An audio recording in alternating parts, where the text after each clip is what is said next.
What to do, everybody? This episode, Erwin and I discuss China.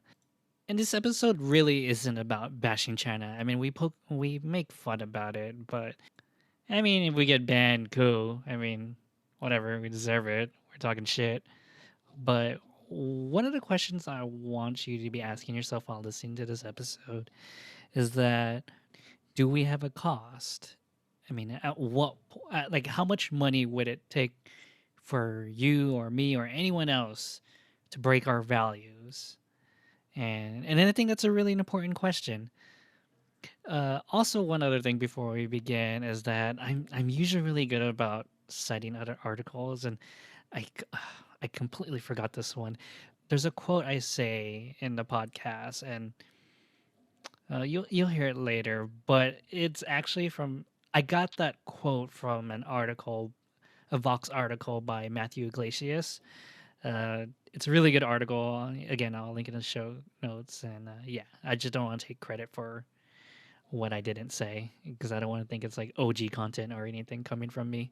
Also, I want to mention that after this episode, we will be taking a holiday break and we will try to do one before the end of the year. If not, catch you next year. Okay, enjoy.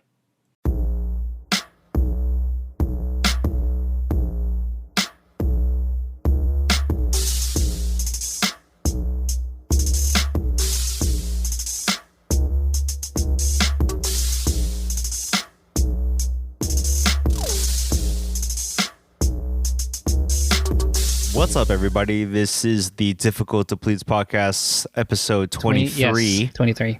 You know, I realized I say like the weirdest things when we're introducing the episodes. I was kind of going back through our previous episodes. I was like, man, I'm really like forcing it. Like, I don't know if you've ever noticed. Like, I remember like, yeah, 22. That's what's up. Or like 21. I don't know. Like, so I'm trying to calm it down.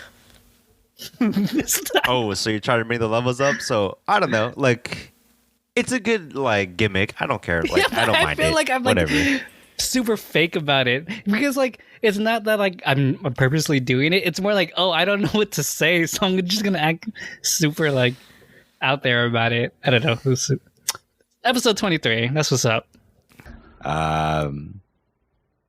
Here we are talking about. Well, first of all, before we get into our main subject about talking about China, how's everything? You good? I'm good. I'm just listening to you. All right. I'm following you. Um, Oh, you made it sound like you're gonna say something. Like you wanted to announce something before. no, not really. I'm just trying to okay. segue. Got it.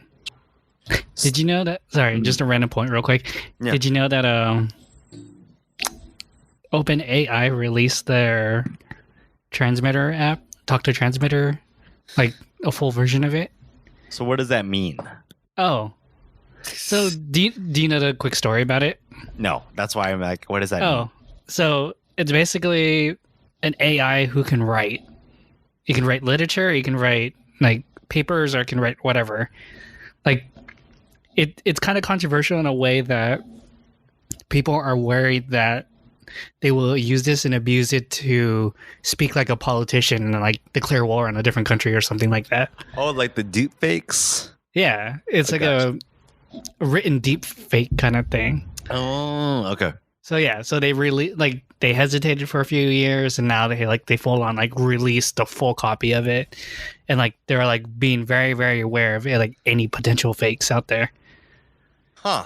Like something that could be used for abuse, but then like for most of it, it's just kind of like tongue in cheek, and like it's funny because I was listening to this one podcast where this writer used it to like just spark some ideas, and she's like, I wonder if there's gonna be a point where AI could write my novel ideas for me.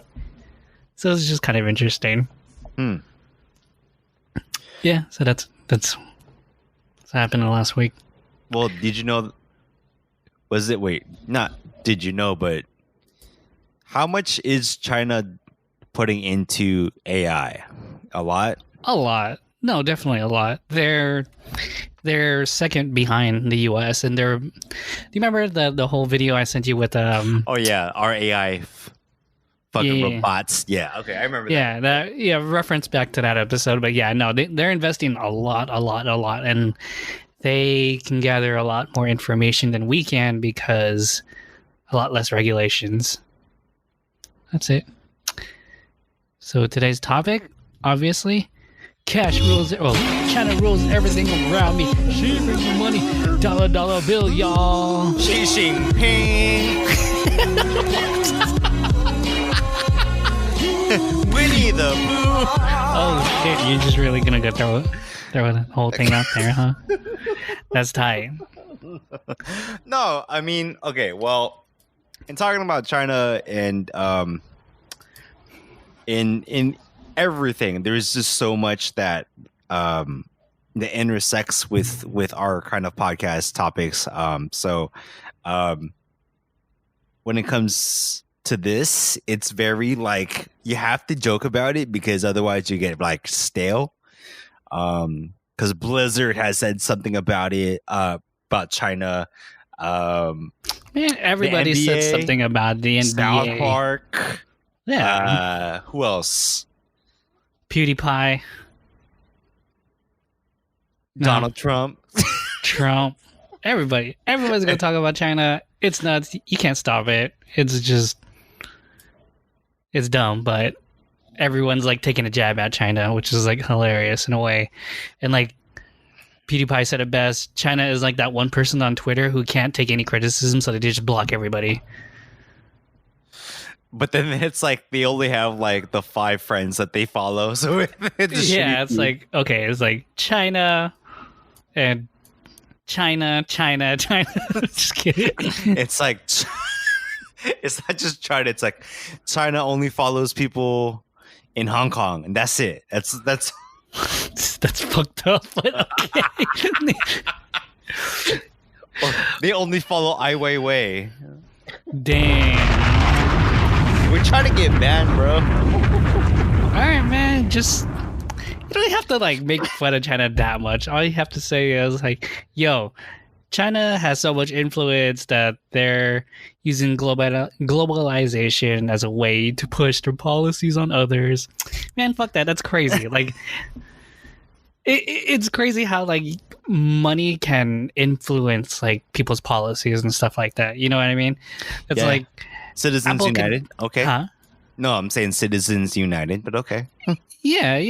It's pretty nuts because it's like, well, we have the NBA. It's like, oh, you can't talk about Hong Kong. It's like, the fuck? Like, that's crazy. Like, but then I could see at a point where it's like, well, okay, maybe the NBA isn't the place to have like political speech, but at the same time, it's like, well, players but it's are like, yeah, are the human. NBA, yeah, and then like the NBA players are like the most like quote unquote woke of like the like pro sports or like. Well, you had Kaepernick, but you know what happened to him? Yeah, but at the same time, Trump.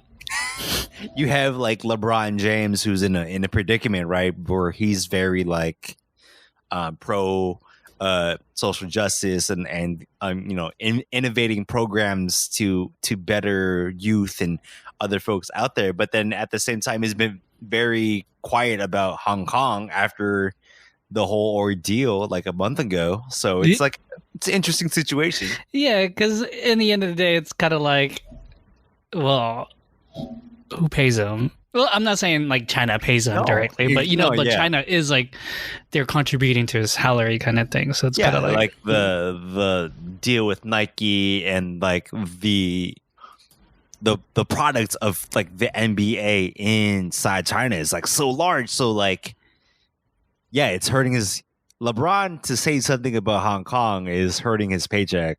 Or would hurt his paycheck. So. Yeah, it has some effect on his paycheck, probably like down the line. Like, what if China suddenly just like, no, fuck that. We're just gonna cut down all the Nike shops, all this, all that. No one's gonna play.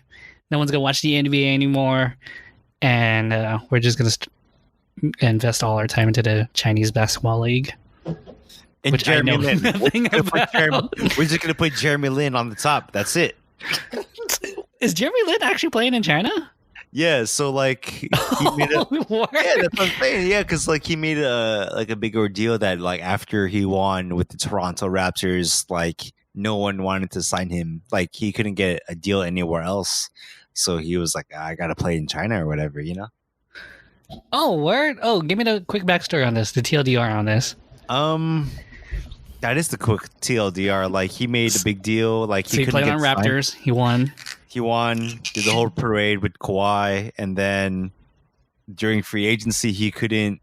Nobody wanted to sign him, so it's either he gave up on the NBA or he goes and plays in China. So he went to play in China.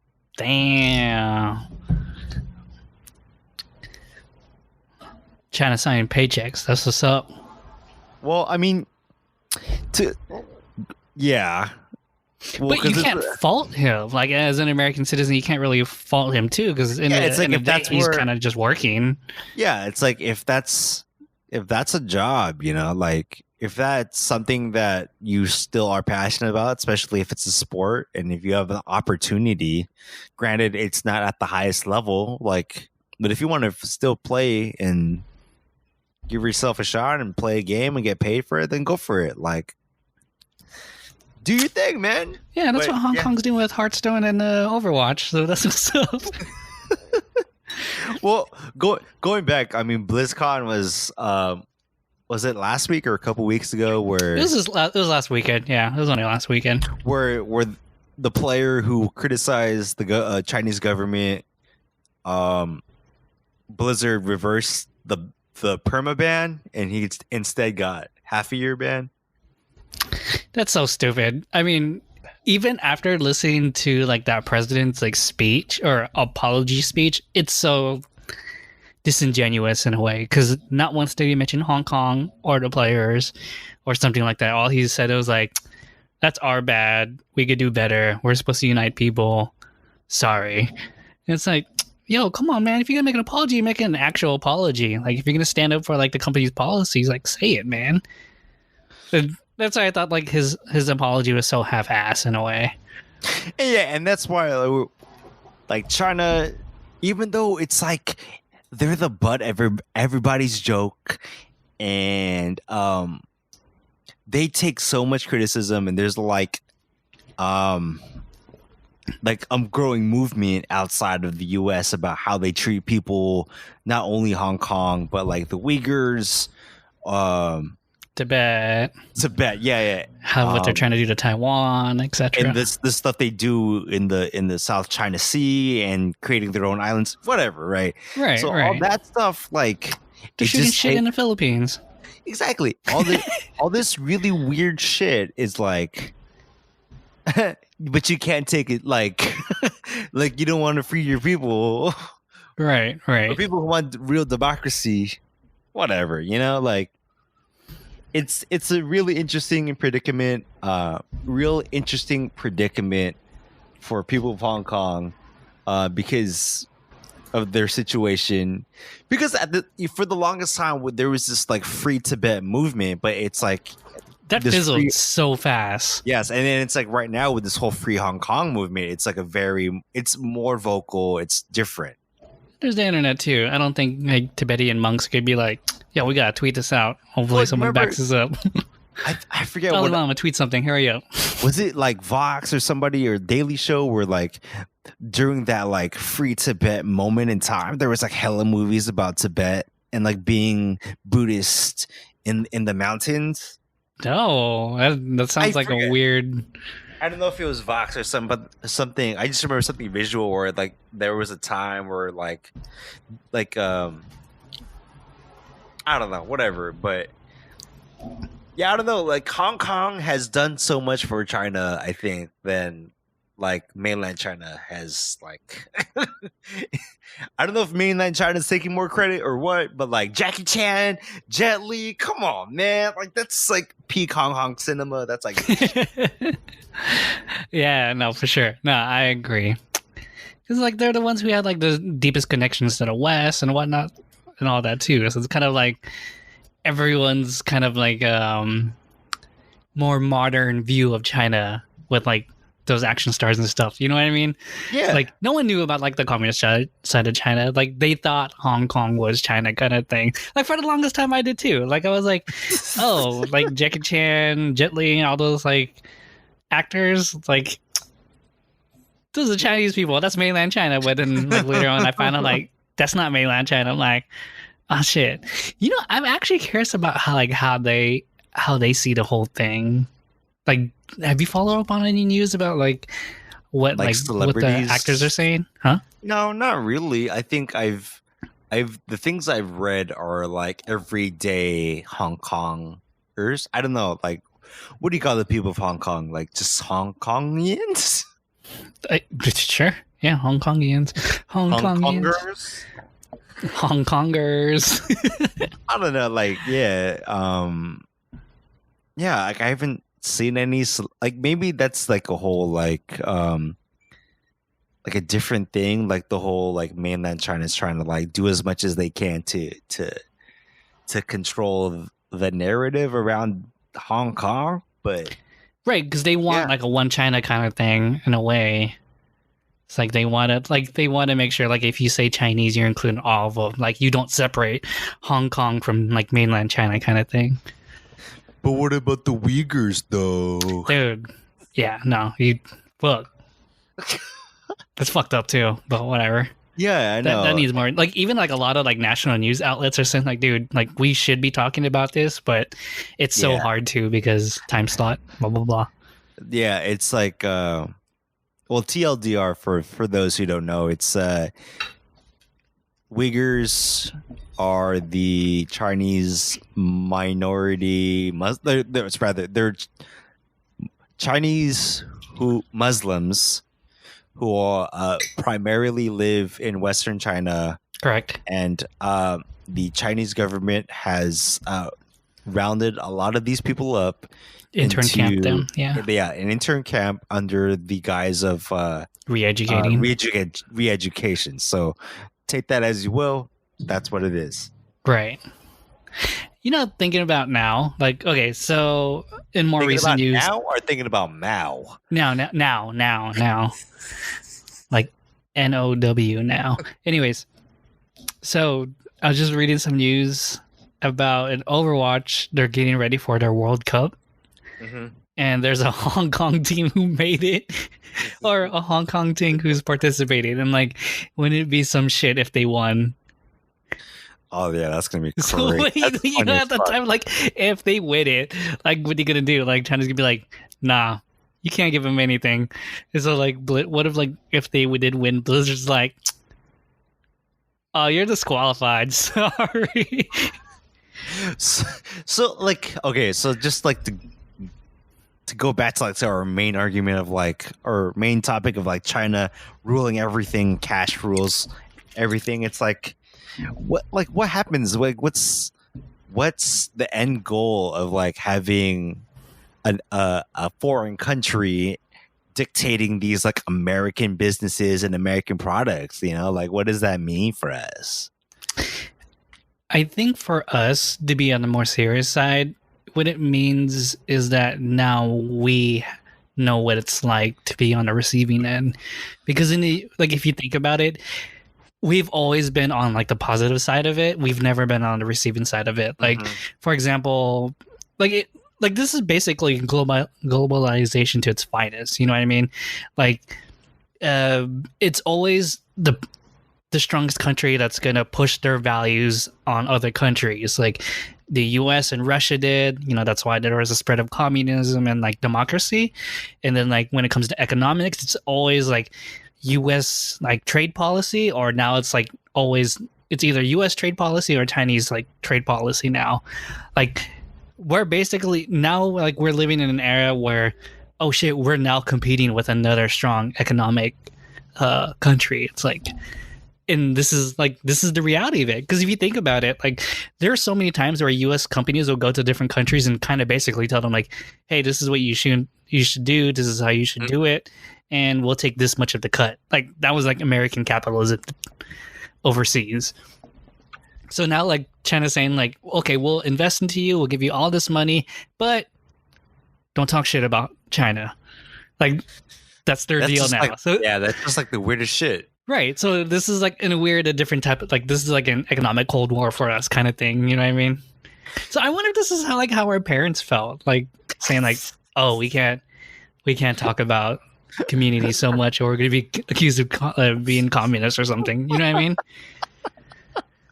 Well, I do know what you mean. So it's like, yeah, like maybe because we're so insular from all this in our daily lives, because we're not multimillionaires doing like business trips to China and like making and breaking deals in Hong Kong. So it's like, I don't know, like to the everyday person, like what does that mean? So like, what does it? Yeah. So what does it mean for like the everyday person? In a way, not much. Like really, not much. Like well, yeah, kids it's still like use TikTok. Like that's one thing. Like Blizzard's still going to put games out to China. Like that's still a thing. Like people are still going to troll about Hong Kong and like freedom of speech on social media and in game chat rooms. It's right. Like, what is it? And companies aren't really going to change because they're going to go to the person with like the most cash to help finance them. Like that's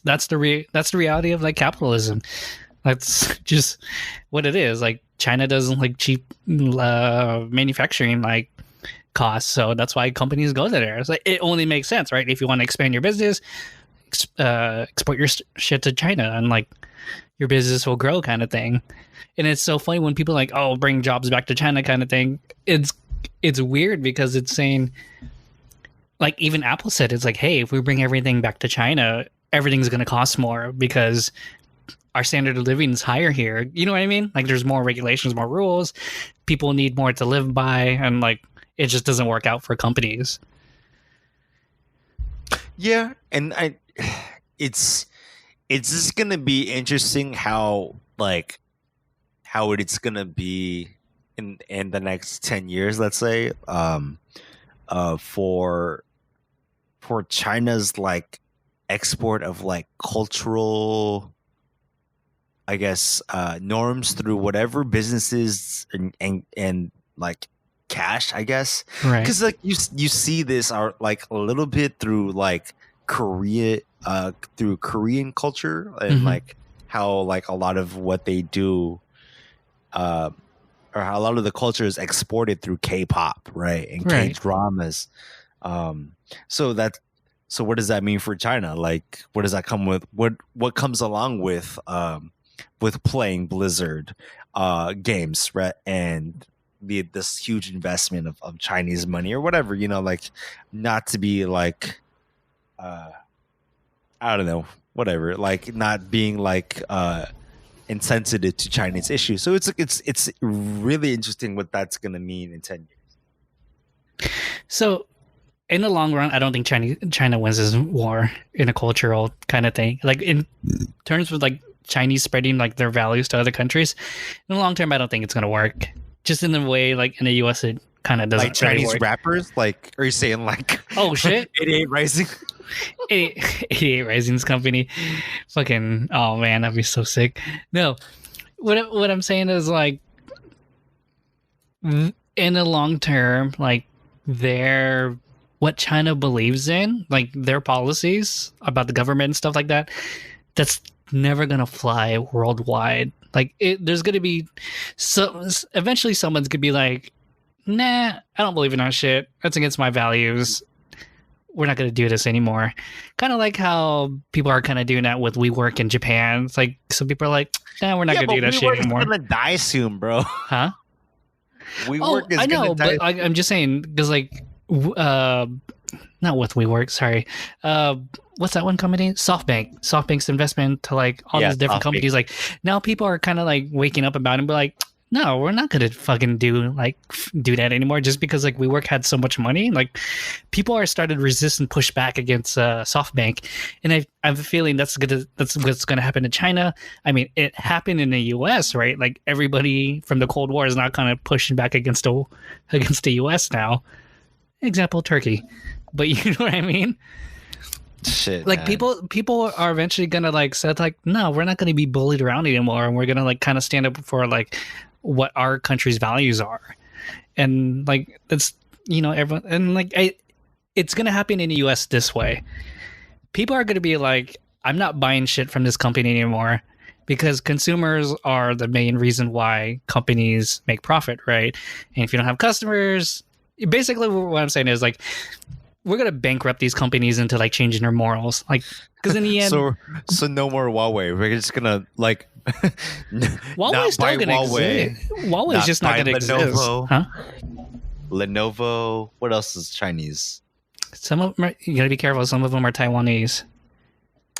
Oh, Like Acer or Asus, one of them, they're Taiwanese, so they're safe.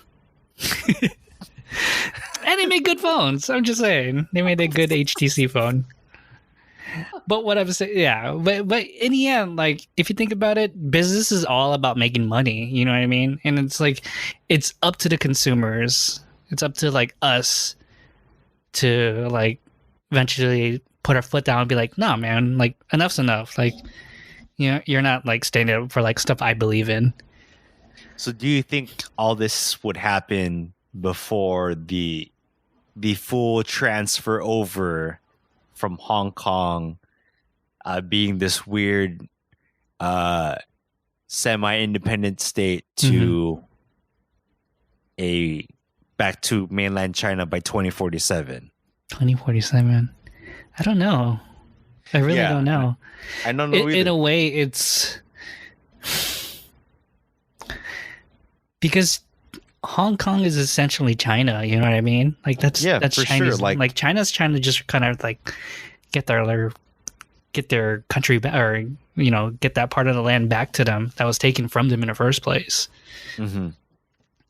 But is it going to be like Taiwan, where it's like weird?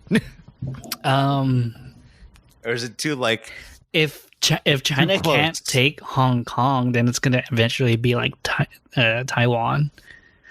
But I don't see that. Like the only thing I could ever see happening is that something internally changes within China that the other countries will be like, sure, we'll join back into China. Like Taiwan and Hong Kong have to voluntarily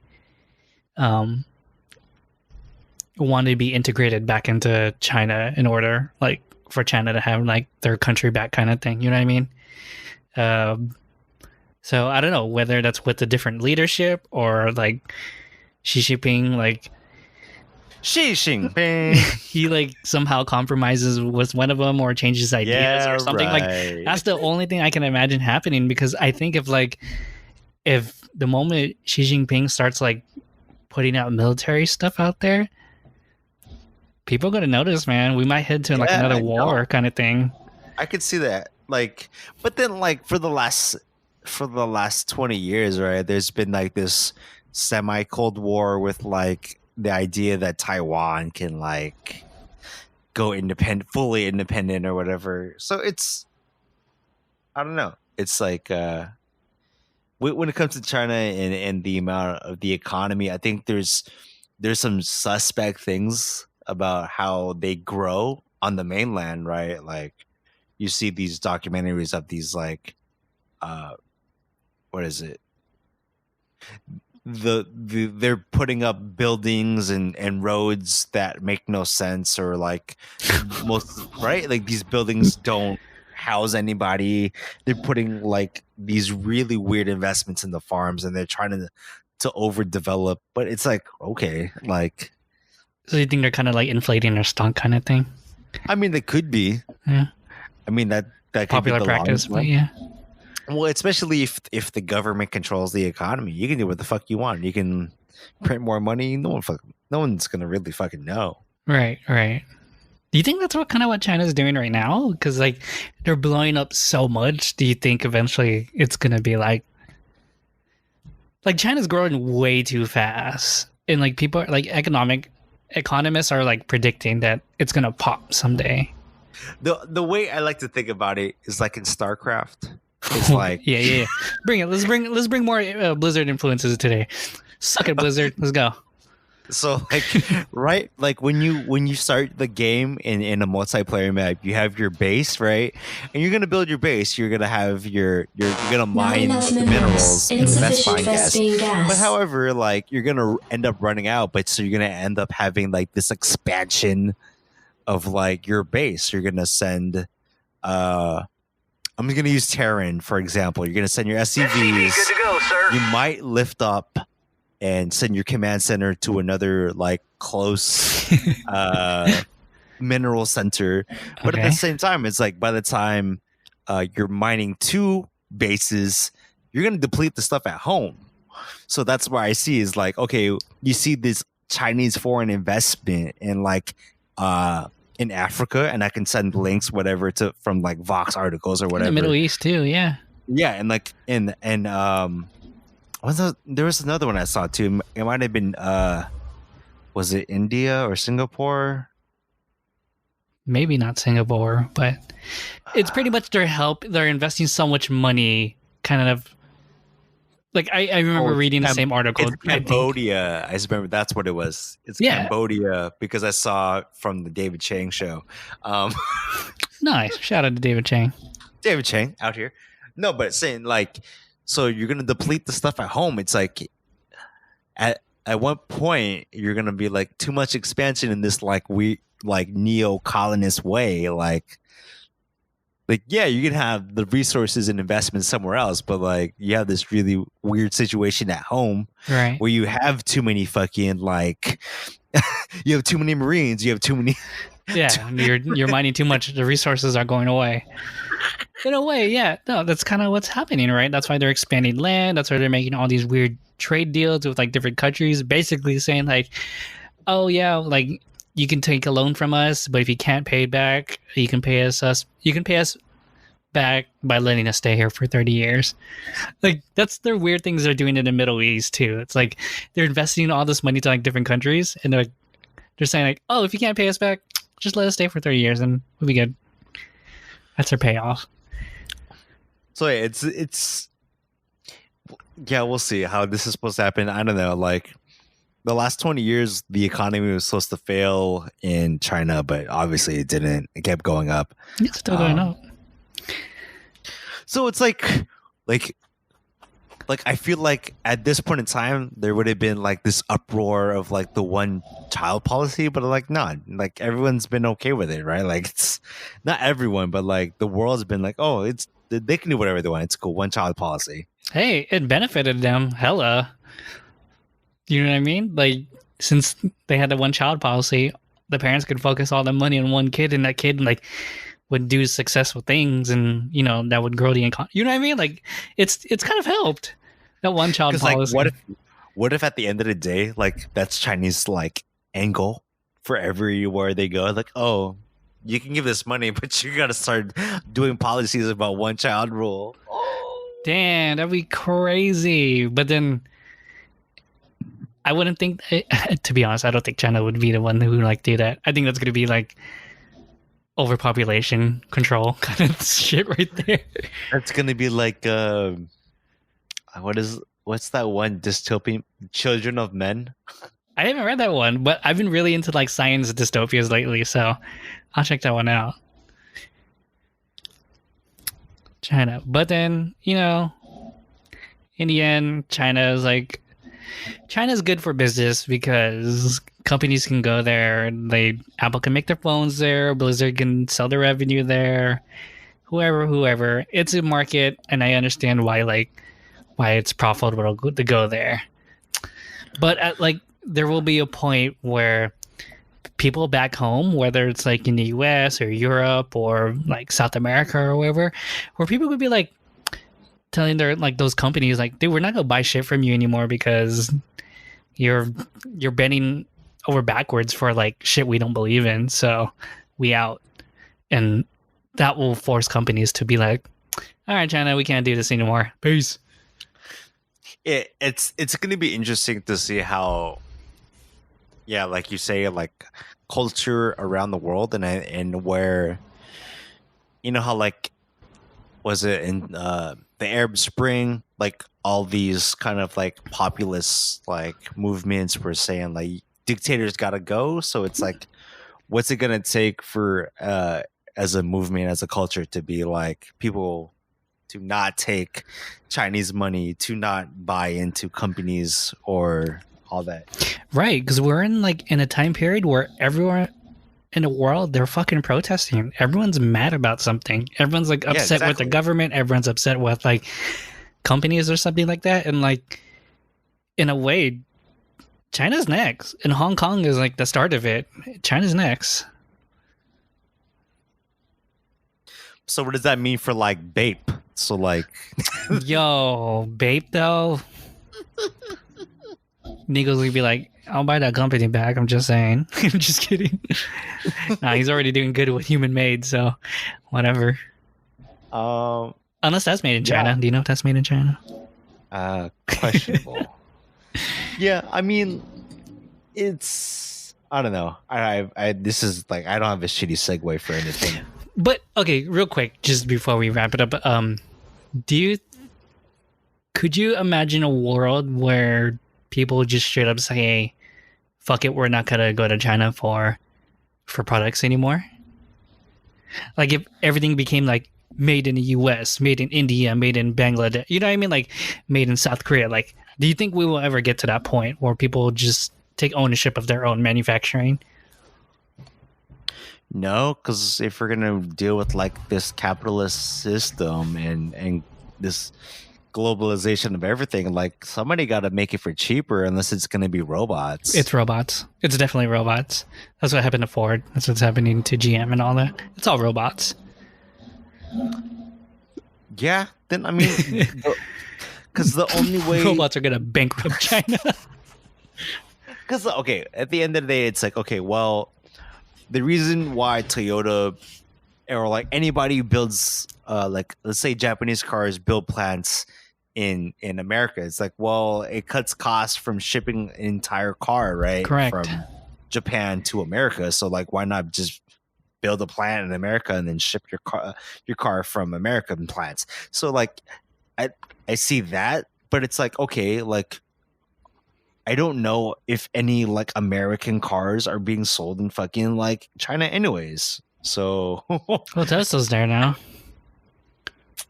well, Tesla's different. Right. Tesla's a different game. their It's hard to model's say what different. Tesla Their is model's different. because it doesn't have that culture of having like union workers and people like, you know what I mean? Like when I think union, like old school union workers, I kind of think like the car industry kind of thing. Of like anything that was made in Detroit. Right. Like that's what I always assume about car companies. But Tesla's like it's a tech company that's also an auto company, and they could just download their plans on the PDF and like send it anywhere who can manufacture it. You know what I mean? Like that's not alien to them. And they're like, all right, we just got to set up these robots and good, we're good. So yeah, it's gonna be a trip, I guess, to see where manufacturing will lead us into the future and to see if like China can live with it, like, or live without it, and if like, yeah, and see if China can live without it, and the U.S. can do without China. Yeah. Well, when Andrew Yang's president. Oh shit, Andrew Yang, UBI. Oh, remember, just to link our old talk with like Kai-Fu Lee in our AI and bots episode, and collaborate that with like Andrew Yang's policies. Match made in heaven, right there, man. Everything's gonna be robotic, and everyone's gonna have UBI. That's what's up. I do not endorse Andrew Yang on this podcast. FYI.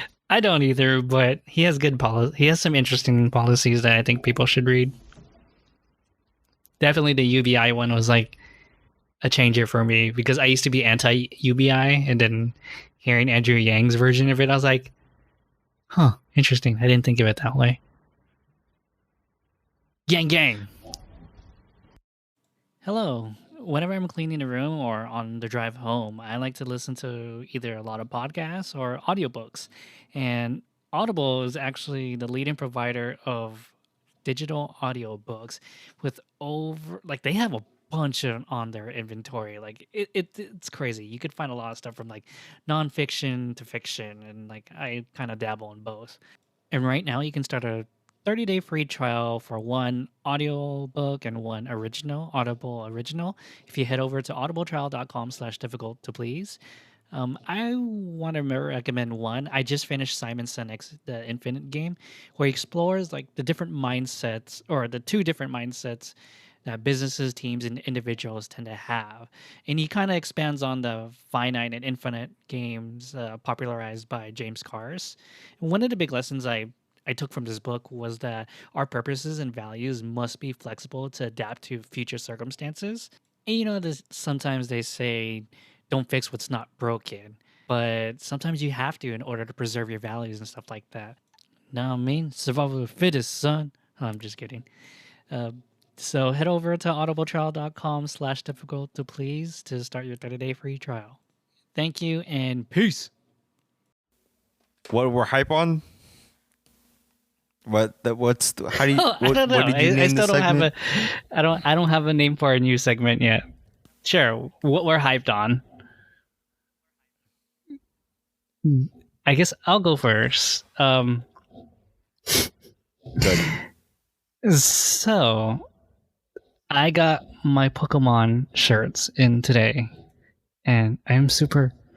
And Oh, that's right. if you like, oh man, like no, you told me about this originally, right?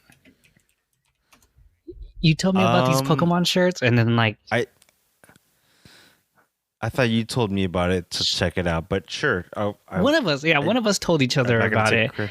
and then like I've been like eyeballing their Instagram account like every like week or every day at least once, and yeah, they're finally doing it in the U.S. and it's here, and I got it. Took 3 weeks, but it's here, and I'm fucking happy. And also, Pokemon Sword and Shield's coming out soon. Blah.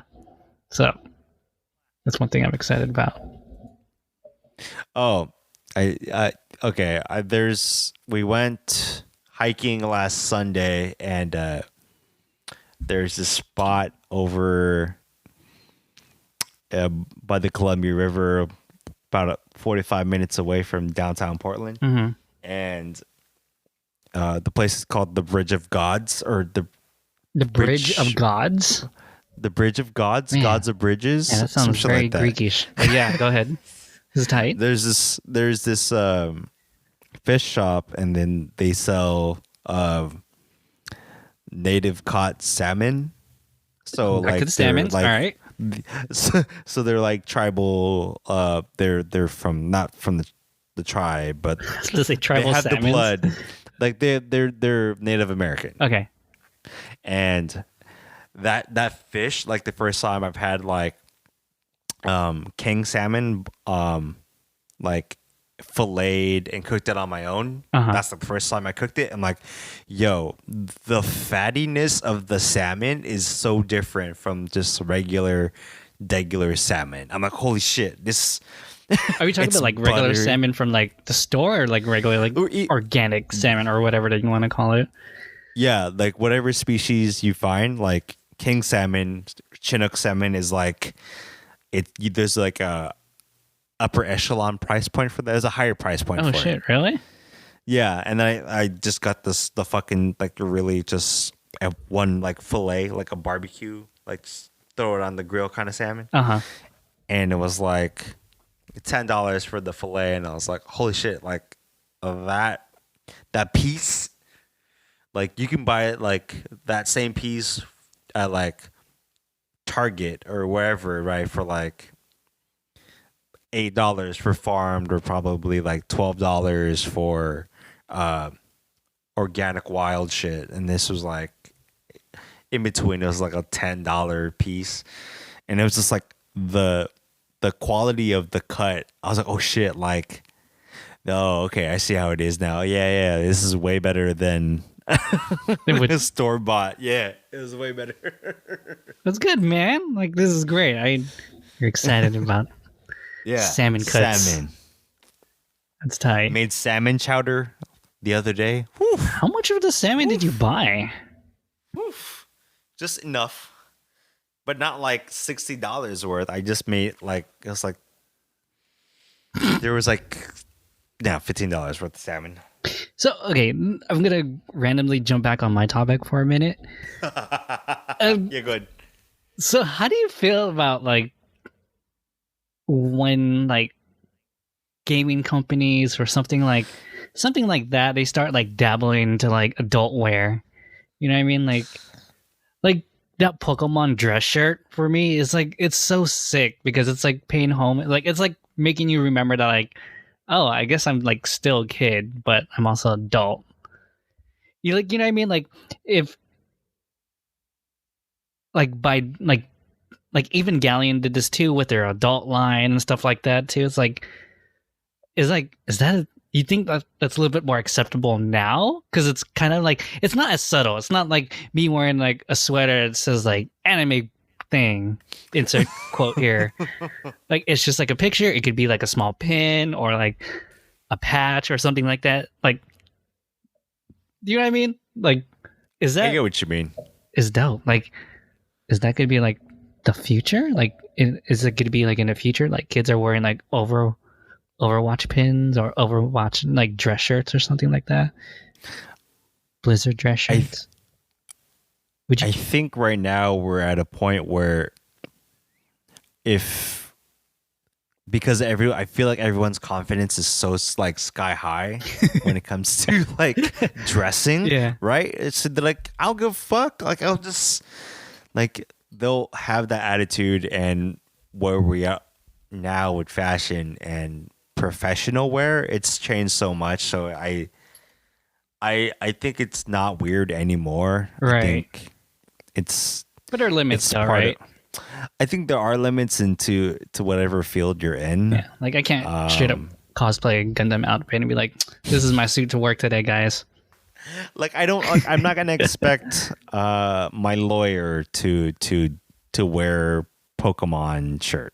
Like it's fine. It's Like what a it is. T-shirt. Yeah, But what if what if your lawyer like walked in with one of those Pokemon Stitch shirts? Like it won't be like a braggadocious like design. It would be probably be like something a little bit more subtle, like the Pikachu's. It's like really small, but just or like it would be like the one I have is Slowpoke, but it's a striped T-shirt. It's like a striped blue T-shirt, and it's just like hints of Slowpoke and Cloyster. I think It's- well, because like I think that patterns are I think patterns are really dope, and it's very limiting to see what people do with like flowers and Paisley. shit. Like yeah, it's not. We're not talking gangster, bro. I know.